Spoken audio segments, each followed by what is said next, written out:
but then he is far from the only one with a view like that who could have got a gig like his. The question now is where this leaves Uncle Blighty and those smashed plates, embarrassed and in need of a sop, or irritating to everyone else.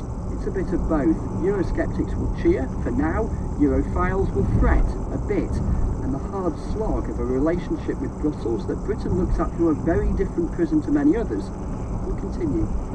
Chris Mason, thank you very much indeed. We haven't heard among the many opinions the views of the man who was UK ambassador to the EU for many years, Sir Nigel Sheenwold, and he's live on PM. Welcome to the programme.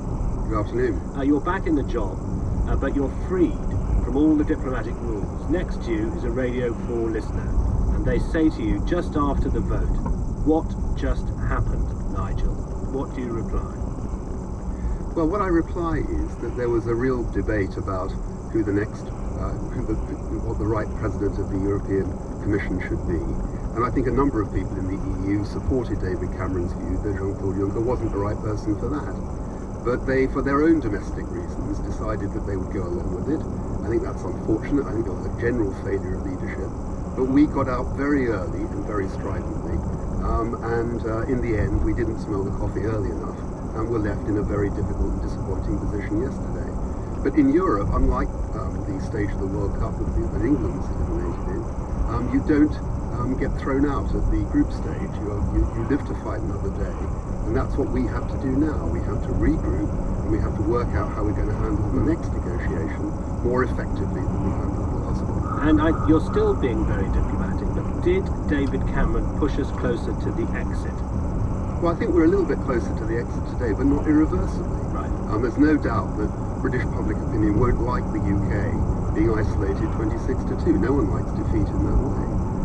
But what's important is what happens if he wins the next election and he then commits us to a renegotiation.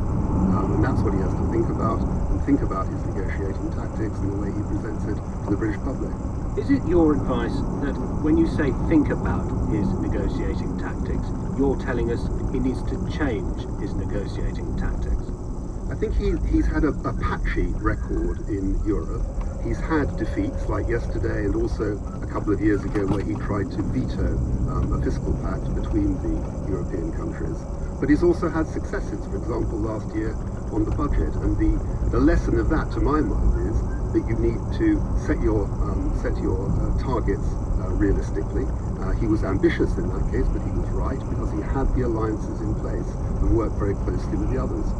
So I think the lesson for our government is that we have to calibrate our agenda